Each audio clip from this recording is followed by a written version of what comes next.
I want you to look at what is happening in the oil market as if you were looking at a machine, not a headline, not a political argument, not a conspiracy. A machine, one of America's important allies, has begun stepping away from the system that shaped oil, dollars, global trade, and American financial power for roughly half a century. It is talking openly about selling oil in currencies other than the dollar. At the same time, central banks, the institutions that understand money better than almost anyone else because they create it, are buying gold at a pace that should make any serious investor stop and think. Most people will miss what this means because they will look at each piece separately. They will look at oil as oil. They will look at gold as gold. They will look at the dollar as the dollar. They will look at China, the Gulf, BRICS, Russia, India, and central banks as separate stories. That is not how the world works. In my experience, the biggest changes in markets happen when several parts of the machine start moving together. When money, power, energy, debt, and confidence all shift in the same direction. You are no longer looking at a small event. You are looking at a change in the structure. And when structure changes, portfolios that were built for the old world can become fragile very quickly. The first principle is simple. You must understand the system before you try to profit from the system. The second principle is just as important. When powerful players begin changing where they hold their reserves, how they settle trade, and what they trust as money, you should not dismiss it. You should study it carefully. The third principle is the most practical. You do not have to predict the end of the dollar to understand that the dollar's monopoly can weaken. And if a monopoly weakens, capital moves. When capital moves, assets reprice. That is what I want you to understand.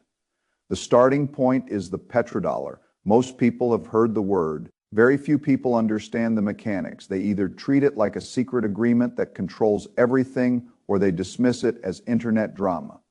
Both reactions are mistakes. The petrodollar system was not one simple contract with one clean expiration date. It was a set of understandings, incentives, and strategic arrangements that emerged after the oil shock of the 1970s. In 1974, the United States was dealing with the consequences of an energy crisis. Oil prices had surged, gas lines were visible across America. The economy was under pressure. Inflation was becoming a political and financial threat. The United States needed a stable relationship with the countries that controlled a very large share of the world's oil supply. So the United States built a bargain. It was not just about oil. It was about oil security, debt, and dollars. The first piece of the bargain was that oil would be priced in dollars. If countries wanted to buy oil, they needed dollars. If Japan needed oil, it needed dollars. If Europe needed oil, it needed dollars. If an emerging economy needed energy to industrialize, it needed dollars. That created steady global demand for the American currency. The second piece was that the oil exporters, especially the Gulf producers, would take the dollars they earned from selling oil and recycle them back into the United States financial system. They would buy Treasury securities. They would buy American assets. Their oil revenue would become American financing. That meant the United States could borrow more cheaply than it otherwise would have been able to borrow. The third piece was security. The United States provided military protection, political support, weapons, and strategic backing to the Gulf monarchies. The arrangement worked because each side received something important. The oil producers received protection. The United States received demand for dollars. The American government received a reliable buyer for its debt. The global economy received a standardized oil settlement system, that is the machine. It is easy to underestimate how powerful that machine has been. When the world needs your currency to buy the most important commodity in the world, you have a special advantage. Economists call it an exorbitant privilege, but that phrase is too soft. It means you can run larger deficits. It means you can borrow more cheaply. It means your financial markets become deeper. It means your currency remains central not only because of trust, but because the structure of global trade forces people to use it. That advantage has helped America import goods, finance government spending, maintain military power, and keep interest rates lower than they might have been in a different world. It was not magic, it was plumbing, and plumbing matters. Because when the pipes begin to change, the pressure inside the system changes. Now we have to look at the cracks. The first crack is that oil producers want more freedom. When a major oil producer starts pushing away from the discipline of OPEC, the issue is not only how many barrels it can produce. The deeper issue is whether the old coordination system still has the same power it once had.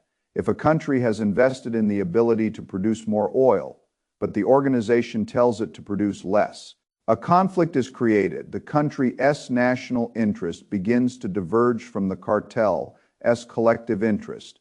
It wants to monetize its own capacity. It wants to serve its own customers. It wants to decide its own future. That is what happens in every long cycle at the beginning of a system. The benefits of coordination are high. Everyone sees the advantage. Everyone accepts the rules because the rules are making them richer or safer. Then time passes, circumstances change, new powers rise, new buyers emerge, new political incentives appear. The old system begins to feel less like protection and more like restraint. When an oil producer says it wants the freedom to produce more, it is also saying something more important. It is saying the old bargain is no longer as valuable as it used to be. The second crack is that the customer base has changed. China is now one of the most important energy buyers in the world. When the largest customer wants to pay in its own currency or wants long-term contracts that reduce dependence on the dollar, oil sellers must consider that request. That does not mean the dollar disappears. It does not mean tomorrow morning every oil contract is suddenly written in yuan, rupees, or some new BRICS settlement unit. That is not how systems change. Systems change gradually.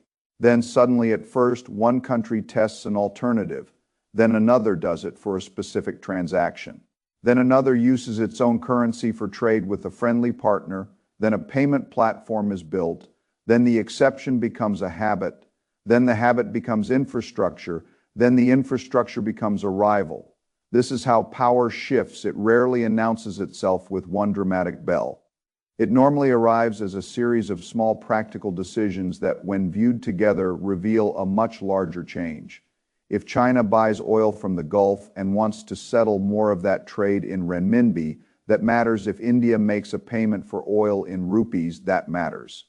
If Russia, after being pushed out of the Western financial system, builds trade channels that avoid the dollar, that matters. If BRICS countries build or discuss systems that bypass dollar clearing, that matters. Not because any single one of those things kills the dollar, they do not, but because they reduce the forced demand for dollars at the margin. And in markets, the margin is where prices move. The third crack is the reserve question. This is the part that most people miss. The petrodollar system was never only about oil being priced in dollars. It was also about what the oil money did after it was earned. For decades, a lot of that money came back into U.S. debt. Oil exporters earned dollars, then bought treasuries that helped finance American deficits. It helped keep the system balanced. If that recycling mechanism weakens, the consequences are much larger than most people understand. The United States government is already borrowing enormous amounts of money. It needs buyers. It needs confidence. It needs the world to keep treating Treasury securities as the safest and most liquid place to store large pools of capital. If some buyers reduce their appetite, interest rates must adjust. Or another buyer must appear, or the central bank must eventually become a larger part of the financing mechanism. None of these outcomes are cost-free. This is why it matters when countries reduce their treasury holdings or diversify reserves. It does not have to be a universal exit. Japan may buy, the United Kingdom may buy, other allies may hold.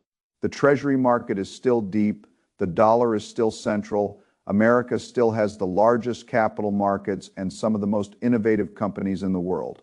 But the question is not whether the dollar remains powerful. The question is whether its power is becoming less absolute. Those are different questions. A system can remain dominant and still weaken at the margin, and if you are an investor, the margin is enough. Now we have to ask the most important question. If some central banks and governments are reducing dependence on the dollar, where are they going? The answer is gold. That answer is not emotional. It is not old-fashioned. It is not a doomsday fantasy. It is a rational institutional response to a changing risk environment. After Russia's foreign currency reserves were frozen by the West, central banks around the world received a very clear signal. If your reserves are held in another country's system, then under certain political conditions, your reserves are not fully yours.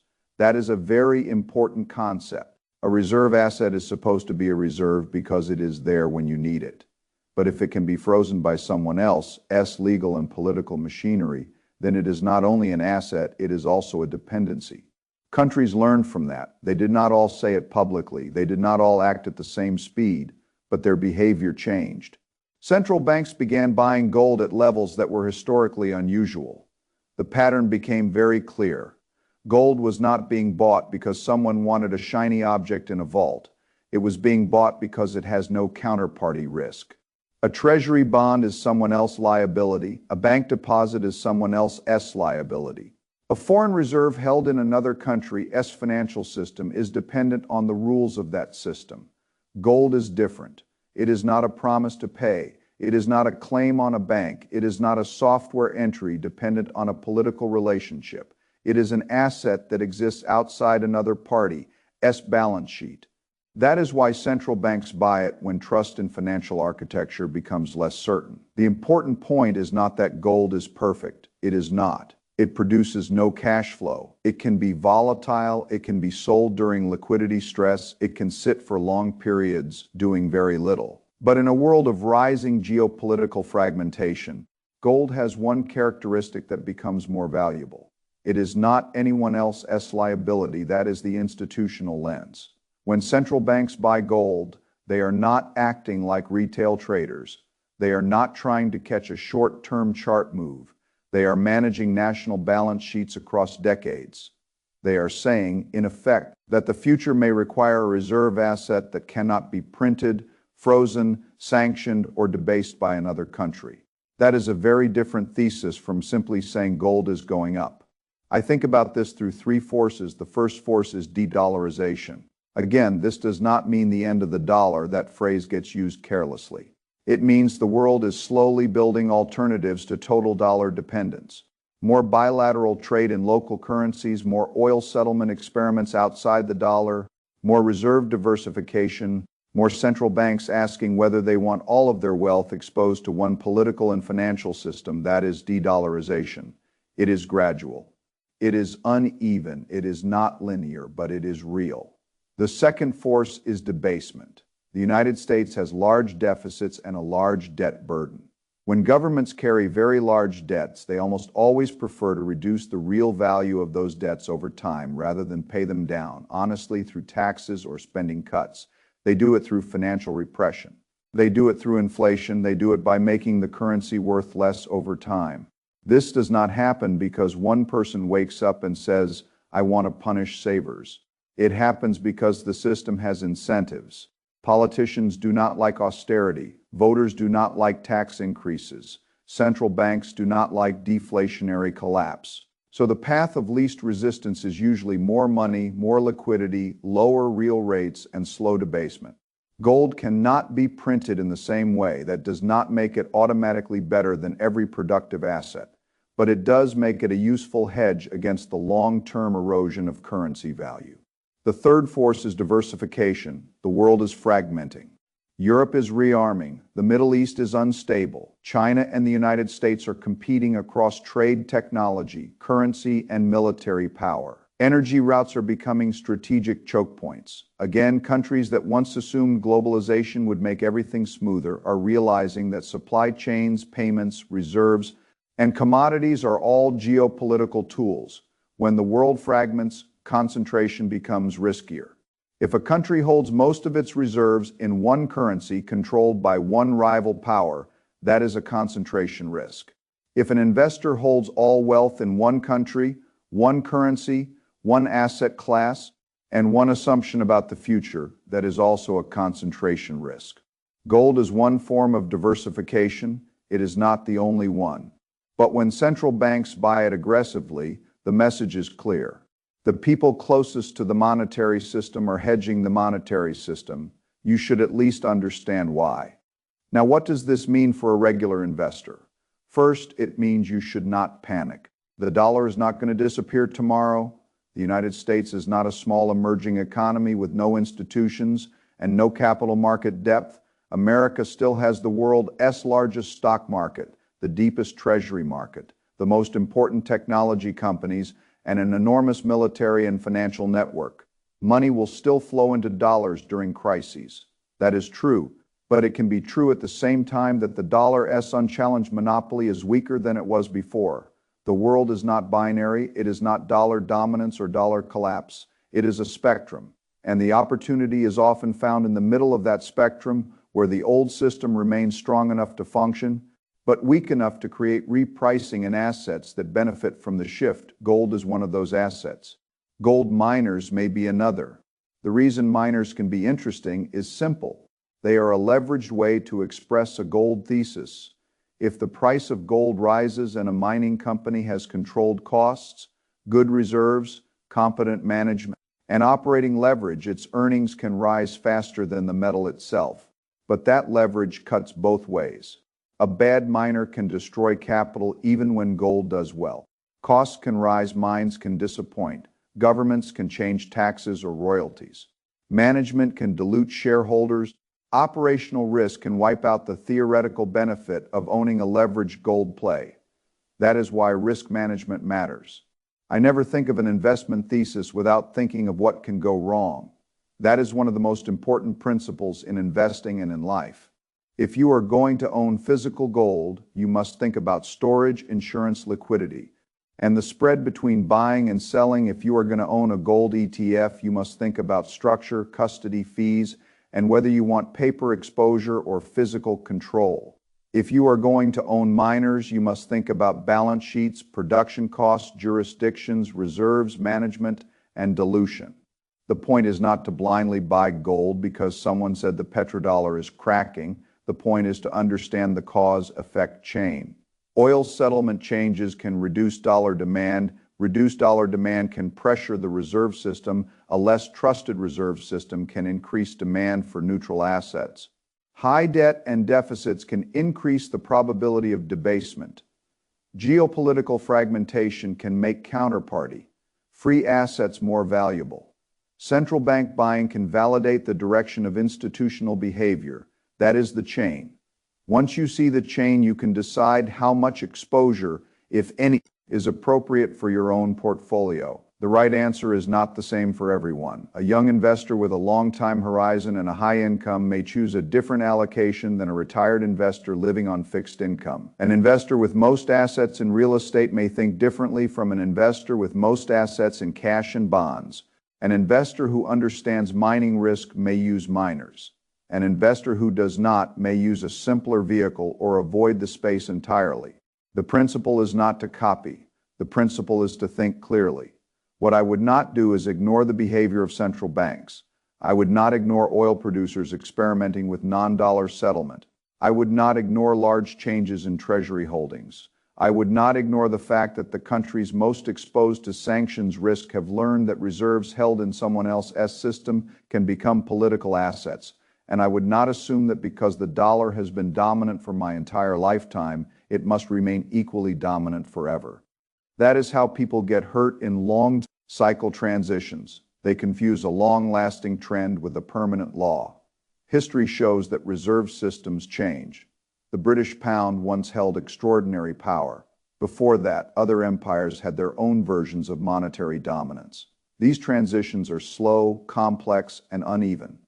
They do not happen in a straight line. They involve wars, debts, trade shifts, technology changes, and political decisions. They often take decades. But if you wait until everyone agrees the transition is complete, most of the portfolio adjustment has already happened. That is why I pay attention to early structural signs. Not because I want to predict the exact date of anything. I do not think that is possible. I want to understand probability. I want to understand incentives. I want to understand who is buying, who is selling, who is trapped, and who has optionality in this case. The big picture is clear enough. The petrodollar system gave the United States a very powerful advantage. That advantage depended on oil being priced in dollars, oil profits being recycled into U.S. debt, and U.S. security guarantees anchoring the relationship. Now all three pillars are under more pressure than they used to be. Oil producers want more freedom. Major buyers want more non-dollar settlement. Central banks want more reserves outside Western financial control. The United States still has power, but the monopoly is less clean. Gold understands that. Gold is not thinking emotionally. Markets do not think. But prices often reflect the movement of large institutions before most people understand the story. When gold moves with central bank buying behind it, the message is not simply that investors are afraid. The message is that the reserve system is being hedged. That is different. And the smart investor does not ask, "What should I believe?" The smart investor asks, "What is the system doing? And what are the second-order consequences?" The first-order consequence is obvious. More central bank gold buying supports gold demand. The second-order consequence is more interesting. If the dollar's monopoly weakens, dollar-based portfolios may need more real asset exposure. The third-order consequence is that gold miners, royalty companies, and select commodity assets can become asymmetric opportunities if the move continues. The fourth-order consequence is that investors who are overexposed to cash, long-duration bonds, and a single currency assumption may discover that safety was not safety, it was concentration. This is why the lesson matters. You do not need to believe in an overnight collapse. In fact, I think that is the wrong way to think. Overnight collapse stories usually attract people who want drama more than understanding. What you need to understand is that a slow erosion of privilege can create enormous investment consequences. If the world needs fewer dollars at the margin, the dollar's real purchasing power can face more pressure. If the U.S. must finance larger deficits without the same automatic recycling of foreign oil money, the pressure on rates, inflation, or central bank balance sheets can increase.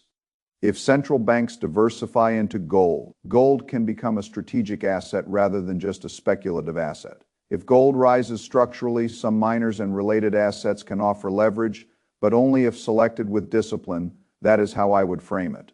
No panic, no ideology, no certainty, just cause and effect. When I have studied markets across decades, the people who do best are usually not the people who shout the loudest. They are the people who can separate signal from noise. Noise is the argument about whether the dollar is finished tomorrow. Signal is oil trade slowly becoming more multipolar. Noise is a prediction that gold will immediately go to some dramatic number. Signal is central banks buying gold because they want reserves without counterparty risk. Noise is assuming every miner is a good miner. Signal is understanding that leverage only works when business quality, cost control, and timing work together. Noise is believing America is doomed because the old system is changing. Signal is recognizing that even a dominant power can lose some privilege while remaining dominant in many areas. That is the subtlety. That is where money is made and protected. Because markets often punish people who think in extremes. They punish those who assume nothing will ever change. They also punish those who assume everything must collapse immediately. The truth usually moves between those two positions. So here's the practical takeaway. Study the petrodollar machine. Understand why it gave America such an advantage.